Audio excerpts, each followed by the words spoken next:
Alright, हमारे पास 3 questions का answers है ना? कितने हैं? 3 क्वेश्चन आंसर्स है। तो पहला क्वेश्चन पूछा है यहाँ पे, how did the grasshopper spend his days, यानी टिड्डा अपना दिन कैसे बिताता था, है ना? तो यहाँ पे आंसर लिखा है the grasshopper spend his days idle. Idle का मतलब होता है बेकार के समय बिताना, है ना? माना टाइम वेस्ट करना। इसका मतलब क्या हुआ, टिड्डा ने अपना टाइम को जो है अपने दिन को कैसे बिताया था, बेकार के ही बिताए थे। दूसरा क्वेश्चन पूछा है, did the grasshopper find food in winter, क्या टिड्डा को ठंडी सीजन में भोजन मिली, खाना मिला? नहीं मिला ना? नो, नहीं। The grasshopper didn't find any food in winter, नहीं, टिड्डा को ठंडी सीजन में कोई भी भोजन नहीं मिली। उसके बाद तीसरा क्वेश्चन पूछा है यहाँ पे, what did the ant tell the grasshopper when he asked for food. जब टिड्डा ने चींटी से भोजन के लिए पूछा यानी खाना मांगा, तब चींटी ने टिड्डा से क्या कहा? द एंट सेड हिम, चींटी ने कहा उसे दैट कि समर ही वाज पासिंग, क्योंकि उन्होंने कहा कि समर यानी गर्मी के सीजन में वो क्या कर रहा था, पासिंग हिज टाइम इडल, क्यों अपना समय को गर्मी के सीजन में बेकार के बिता रहा था। उसने उतना ही नहीं, ये भी बोला था, she also call him a lazy grasshopper, उन्होंने ये भी कहा तुम एक बहुत ही आलसी टिड्डा हो यानी ग्रासहॉपर हो। यहाँ पे यह भी लिख सकते हैं, शी ऑल्सो कॉल हिम ईडल भी लिख सकते हो, ये ना लिखकर यहाँ पे ईडल भी लिख सकते हो। समझ में आया? कितने लोग आया समझ में? Okay, alright. अभी हम लोग चले जाते हैं लेट्स टॉक पे। कहाँ पे जाएंगे? लेट्स टॉक पे। लेट्स टॉक पे देखिएगा, यहाँ पे क्वेश्चन पूछा है, ध्यान से सुनिएगा। जो क्वेश्चन पूछा जा रहा है सब लोग ध्यान से सुनना, अगर किसी को कोई सवाल है तो हमसे पूछिएगा, ओके? जैसे कि हम पहले से ही करते आ रहे हैं। लेट्स टॉक पे क्वेश्चन लिखा है, इसको हम लिखने की जरूरत नहीं है, बस इसको हम एनालाइज करेंगे, समझेंगे, देखेंगे, डिस्कशन करेंगे। If you were asked to store things for the winter, what would you store? Name any 3 things. इसमें पूछा है अगर आपको ठंडी सीजन में कुछ ऐसे चीजें इकट्ठा करने के लिए, जमा करने के लिए यानी बचा कर रखने के लिए कहा जाए, तो आप क्या जमा करेंगे, क्या इकट्ठा करेंगे, क्या बचा कर रखेंगे? 3 ऐसे चीजों के नाम देने के लिए बोला। आप क्या लिख सकते हैं? I would like to store, क्या आप स्टोर करना चाहेंगे, क्या जमा करके रखना चाहेंगे आप? मनी। तो मैंने मनी, ठंडी सीजन में मनी पहनेंगे, पैसा जमा कर रखोगे।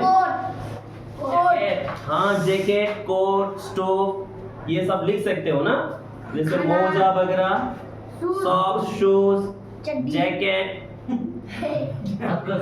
ठंडा होता है ना। हाँ, ठंडी सीजन के लिए जो इम्पोर्टेंट चीज है, ठंडी सीजन में बहुत ही ज्यादा ठंडा लग जाता है, तो खास करके इन चीजों का आप लिख सकते हो। It's not it. हाँ, वांग सिरिंग तो बोल रहा है बस पैसा ही बचा के रखेंगे, इस शरीर में कपड़ा ही नहीं होगा, पैसा का क्या फायदा? हाँ, पैसा से खरीदेगा, इसका दिमाग ठीक है, तुरंत जवाब दे देता है, अच्छी बात है ना, पैसे से खरीदेगा। पैसे मिलते ही कपड़ा खरीद लो जो ठंडी सीजन में आप बच सके, है ना? चलिए, अच्छी बात है। यहाँ तक क्लियर हुआ सबको ये वाला क्वेश्चन? चलिए, यहाँ पे आप अपना अपना लिख सकते हो। एक प्रकार आप लिख सकते हो स्वेटर, जैकेट, ये सब चीजें इस्तेमाल कर सकते हो, और खास करके वार्म क्लोथ, जो गर्म कपड़ा है ना, जो ठंडी सीजन में गर्म रखता हो। नेक्स्ट क्वेश्चन पूछा है यहाँ पे, which season do you like the best? आप कौन सा सीजन, कौन सा मौसम आप सबसे ज्यादा पसंद करते हैं? Rainy day. हाँ, रेनी डे, बारिश का मौसम। तुमको? बारिश का मौसम, रेनी डे। तुम कौन सा सीजन पसंद करते हो? कितने सीजन्स होते हैं? 4 सीजन्स होते हैं ना, समर सीजन, विंटर सीजन, और एक क्या है? स्प्रिंग, और एक होता है ऑटम, है ना? क्या होता है ऑटम, जानते हो? ऑटम को पतझड़ कहते हैं। पतझड़ का मतलब पत्ते झड़ते हैं और पूरा का कंगाल हो जाता है पेड़ पौधे, तो नंगा हो जाते हैं पेड़ पौधे, है ना? ऐसे सीजन उसको बोलते हैं ऑटम। एक आता है स्प्रिंग। स्प्रिंग सीजन में पत्ते खिलने लगते हैं, जो चारों तरफ हरियाली ही हरियाली नजर आते हैं उसको बोलते हैं स्प्रिंग सीजन। समझ में आया? चलिए अभी कौन सा सीजन है ये? ठंडा ठंडा ठंडा। अभी ये जो है एक प्रकार का स्प्रिंग सीजन अभी भी है। अभी ठंडा सीजन ही आ रहा है लगभग। अभी कौन सा महीना चल रहा है ये? अक्टूबर चल रहा है, यानी ठंडा सीजन आप आ चुका है ना? यहाँ तक क्लियर है सबको? चलिए अब अपना अपना पसंदीदा यहाँ पे बोल सकते हो कौन सा सीजन आप बेस्ट पसंद करते हैं। चार में से एक आप चुन सकते हैं, समर, विंटर, स्प्रिंग और ऑटम। चार में से एक को आप चुन सकते हो जो आप सबसे बेस्ट पसंद करते हैं। हाँ स्प्रिंग भी अच्छा सीजन होते हैं क्योंकि हमें जब हम बाहर भी जब भी देखते हैं, खास करके हम बाहर चीजें देखते हैं ना, आँख खोलते हैं तो बाहर ही तो देखते हैं ना, हर चीजें बाहर दिखाई देते हैं। चारों तरफ हरियाली हरियाली नजर आए, हमारे जो अंदर से जो ऊर्जा होते हैं ना पॉजिटिव निकल जाता है, पॉजिटिव वाइब्स निकलते हैं, सोच भी पॉजिटिव हो जाता है। अगर सोचो चारों तरफ कुछ भी ना हो तो हमारा सोच बदल जाता है ना, दिमाग ही ठीक नहीं काम करता। इसलिए हमें ऐसे इन्वायरमेंट चाहिए होता है जहां हमारा सोच सही रहे। आपने देखा होगा फूल, फ्लावर जब भी हम लोग देखते हैं तो हम लोग का दिल में मन में सुकून नहीं होता? अच्छा फील होता है आपको? बहुत अच्छा लगता है। हाँ क्या फ्लावर्स है, कितना अच्छा फूल है, मन तो कर रहा है चारों तरफ सिर्फ फूल ही फूल का बगीचे हो, है ना? चलिए आगे देखते हैं। नेक्स्ट क्वेश्चन है यहाँ पे, tell the class the story of the grasshopper and the ant in your own language. क्या बात है, यहाँ पे एक चीज लिखा है, जिस तरह हम लोगों ने द ग्रासहॉपर एंड द एंट कहानी पढ़े थे, इस कहानी को क्या आप में से ऐसे कोई है जो अपना खुद की लैंग्वेज में, अपने मातृभाषा में, अपने मदर टंग से बोल सकता हो? ओन लैंग्वेज का मतलब होता है अपना खुद की भाषा। यहाँ पे चकमा बच्चे हैं, चकमा लैंग्वेज में बोल सकते हैं, नेपाली बच्चे हैं, नेपाली लैंग्वेज से बोल सकते हैं, यूपी बच्चे हैं, यूपी भाषा में बोल सकते हैं, या हिंदी में, टिबेटन बच्चे में टिबेटन लैंग्वेज में बोल सकते हैं। हाँ तमाम। समझ में आया सबको?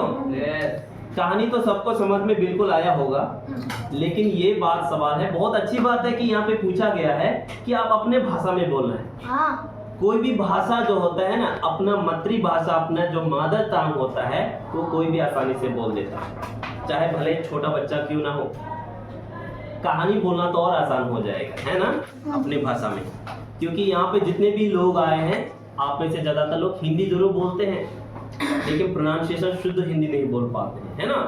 लेकिन यूपी से जो लोग बच्चे आए वो लोग हिंदी बोल पाते हैं, क्योंकि वहाँ लैंग्वेज हिंदी ही तो चलता है कि नहीं? बताओ।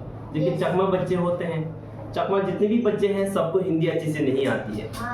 जैसे नेपाली बच्चे हैं, नेपाली बच्चे लोग भी हिंदी बोलते हैं, लेकिन इन लोगों का भी अच्छी हिंदी नहीं है, क्लियर नहीं है, शुद्ध नहीं है कि नहीं? बताओ। यही होता है, बोल बोल के हर एक चीज को एक्सपीरियंस, आदत डालनी होती है। तो खैर ये सब समझ में आया बेटा? कितने लोगों को समझ में आया? सबको आया? किसी को अगर कोई दिक्कत है, डाउट लगता है, तो हमसे सवाल कर सकते हो। देखिए यहाँ पे सिर्फ 3 ही क्वेश्चन का आंसर है। इनमें से कोई अगर ऐसे शब्द है जो आपको समझ में नहीं आया हो तो आप हमसे पूछ सकते हैं। Is that clear? शेयरिंग सवाल है, दोनों अंगूठा दिखा रहा है ऐसे, बोला कि कोई दिक्कत नहीं है। आप सवाल करेंगे तो गूंगा बन जाएंगे ना, मुंह खुलेगा नहीं, पूरा मुंह बंद हो जाएगा। उधर रविंद्र, तुम्हारे पास कोई सवाल है? नहीं है? अच्छा, जब हम पूछते हैं ना आपसे, आपके पास सवाल ही नहीं होता है। जैसे मैं तुम लोगों से पूछता हूँ, हजारों भंडार सवाल निकल जाता है, पैदा हो जाते हैं, पता नहीं है क्या होता है। आप में इतने सारे लोग गलतियां कर देते हैं। एक बच्चा को समझ में आता है, दूसरा बच्चा उसको देख देख के कॉपी करता है। आपको समझ में आया? हाँ सर। बाकी लोग उसको देख रहे हैं, हाँ करते हुए, ये भी बोल दिया। आपको आया? हाँ हाँ जी सर, समझ में आया। वही बच्चा तभी पकड़ा जाता है जब हम एक एक करके उससे पूछने लगते हैं, या बुला बुला के पूछते हैं, इधर आओ बताइए। ऐसे सर को खुजलाते हुए रहते हैं ना। हर कोई बच्चा ऐसा ही होता है ना क्लास में, तो ऐसे नहीं होना है। आप अपने दिल की सच्चाई बात बता देना है। क्लास टीचर के सामने आप कभी झूठ मत बोलना। मैं जानता हूँ कि हर स्टूडेंट जो होता है टीचर के सामने झूठ बोलता ही है। समझ में आता नहीं है तभी झूठ बोलता है, जी सर समझ में आया। ऐसे बहुत सारे बच्चे लोग होते हैं, ज्यादातर बच्चे होते हैं। ऐसी गलती मत करना, मैं पहले भी समझा चुका हूँ ऐसी बातें। अभी आप लोगों ने बोला कि ये सब कुछ समझ में आ गया, ठीक है, मैंने समझा दिया, आप लोग को जरूर समझ में आया होगा। अगर मैं पूछूंगा ना हर एक शब्दों को एक एक करके आपको उठा उठा के पूछूं, ऐसे हो जाएंगे, है ना? यही परेशानी। चलिए मैं यहाँ पे वर्ड पूछता हूँ एक लड़का से, देखता हूँ सच में समझ में आया कि नहीं आया। मैं पूछूंगा वांगश्री प्लीज स्टैंड अप, खड़े हो जाओ। तुम बताओ बेटा स्पेंड का मतलब क्या होता है? SPENT spend. हाँ, समय बिताना। स्पेंड मतलब समय बिताना। समय बिताना। वेरी गुड, तालियां बजा दो। अभी तक पूरा नहीं हुआ। ये प्रेजेंट फॉर्म पे है या पास्ट फॉर्म पे है? बता सकते हो? पास्ट फॉर्म पे। क्या बात है, तालियां बजा दो। यहाँ पे लिखा है स्पेंड, है ना?